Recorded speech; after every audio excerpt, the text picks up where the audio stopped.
beyond and ahead of you. IPOB, the indigenous peoples of Biafra, have made it into some kind of policy that they intend to attack as a first step. No, they don't intend to attack. They already did one. They already did one.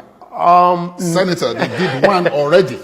Oh, well, is that what you mean? No, what they said is that... No, where I'm going is this. Yeah, where I'm going is this. Let me get where you're going. Yes, they said that even though they did the first before they now announced it as a policy, maybe in order to keep the element of surprise, they attacked Deputy Senate President, your colleague, Ike Ekweremadu, in Nuremberg, in Germany. And then after that, they then said they were going to attack all, publicly humiliate all Southeastern leaders. And then, of course, Nigerian leaders. They threatened to go after the president during his visit to Japan for Ticket 7. But those who have been watching this point out a certain irony. The leadership of IPOB, the leader of IPOB, is said to owe his freedom today to you, Senator Ekweremadu, and a couple of others like that. So what went wrong that they now think you are part of the problem? I don't think that is the best way to look at it. We start from the basis. What have been their grouse? Their grouse is what I had said earlier, which is we see a situation where in the same country there are bifurcated treatments for the same citizens.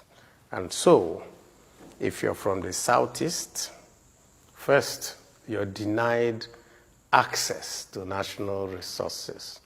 Secondly, the Southeast is a zone that is under siege by all the security formations in this country. Well, the reason they give is that the solution that IPOB has tried to implement was to secede. No, I'm coming. The siege was there before IPOB. How so?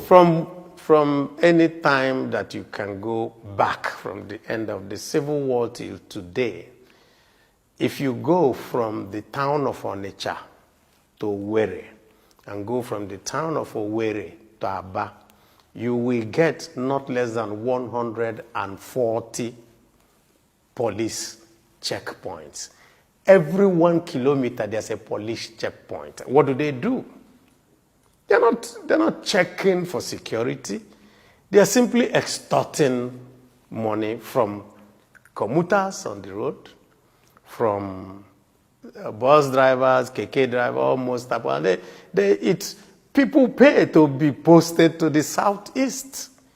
And you leave the Southeast and you're driving all the way to the rest of the country. You don't see the same type of intense policing, let's put it that way. So the question you will ask yourself is, why are we different? Or why are we treated differently? That happened a long time before the question of IPOB came. They didn't bring people because of IPOB.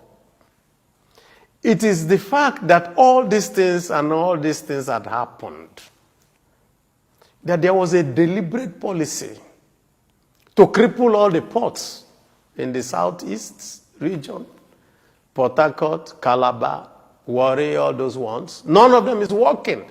You will have to take everything to Lagos. And so you're an importer in Onitsha. You must go to Lagos. The shortest one to you is Warri, actually, before even Port Harcourt, One, all those ones. Why? You can't have a ship pass through there. Why? No dredging. Why is there no dredging?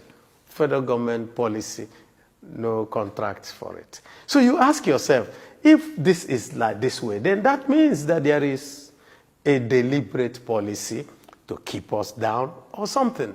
And so, what is the reaction? Two ways. You appeal or you fight. And so, you have two sets of people in the Southeast now. Those who want to, let's continue talking, let's see how we can resolve this issue. And then those who say, no, we're already down and out. What else does it take? Let us all die. And, the federal government just turns a blind eye. And I continue to say, and I have sat on the floor of the Senate and I've said it, why has this federal government not ever opened their mouth to say that the herdsmen are terrorists? Why? Why would this federal government not ever agree that all those people who are carrying AK-47s are killing people are terrorists? Yet, it was so easy to quickly go to court to get an injunction and declare IPOB terrorists.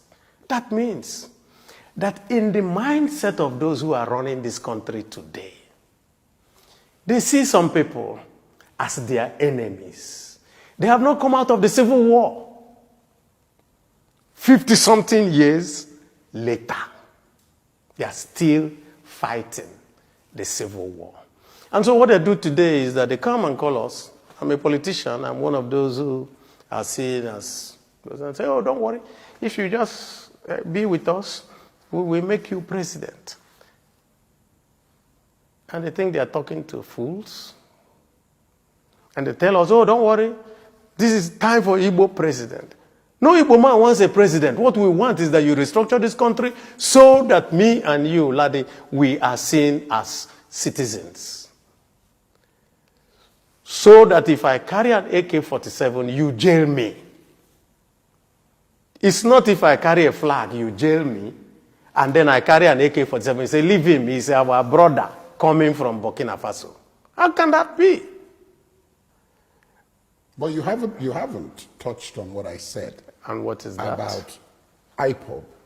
I have touched on IPOB, and I've told you the underpilling. Why do they think that you are now part of the problem? The reason really, or Senator Abribe, the reason really is that they look at me, they look at Ekweremadu, they look at all of us, and they say, but you people are sitting down there. Because there are also young people who believe that you should do the fight, and not that there are other ways of engaging in this. We are not as young as they are. We have, most of us have crossed 60, and so we believe that you should talk. Quite all right. So you could understand their frustration, because what they will feel is that, you have talked for too long at every point, and they will tell them, no, understand it. 4 years is not an eternity. So we will have to continue to do these engagements, let me put it that way. But from what you've said,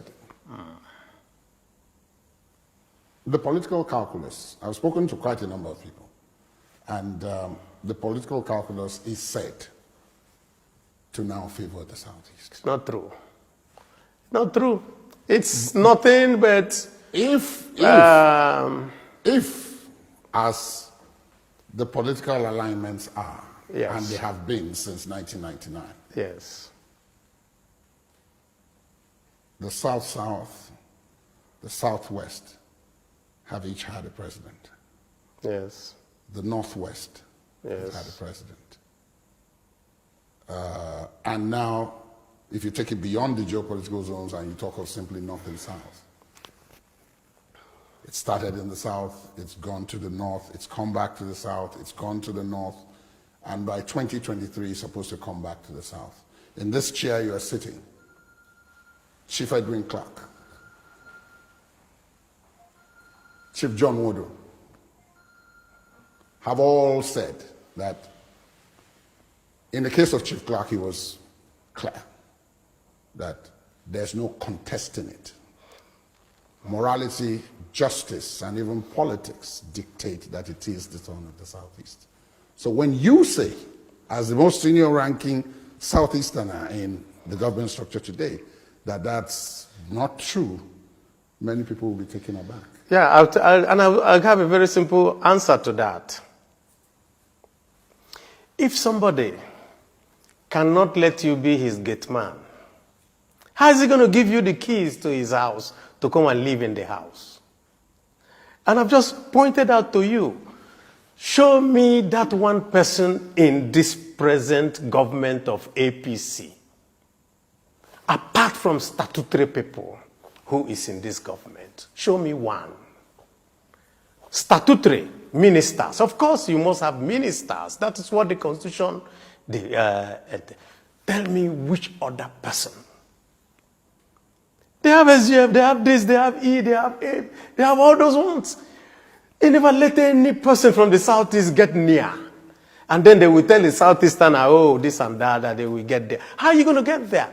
And I continue to reiterate, and I ask everybody in APC, if you don't let me be your gate man, how can you give me the key to your house? Because if you want me to be president, that means you're going to bring me in. I'm going to be part of what you do. I'm going to have a role in your government. So if you're a minister, you don't see the president except you go through the chief of staff. Is that not what we are told? Or you write your memo and it goes through the secretary to government. So where do you get in? Where? Yet we have top people. We had former Senate presidents and all that who are part of the APC, yet they are nowhere to be found. And so if somebody, by his demeanor, by his action, does not let you even smell the seat of government, and then the man tells you, don't worry, in 4 years' time, I'm going to give it to you. How will you believe him? That means you're not thinking. So, and that's why I'm saying that those of us who have seen all this, we are saying, it really doesn't matter what you tell me. Because what you tell me is not what is happening. We want that we do devolution of powers, we change the revenue formula, we make sure that part of the revenue formula is, the criteria is changed so that you can move things away.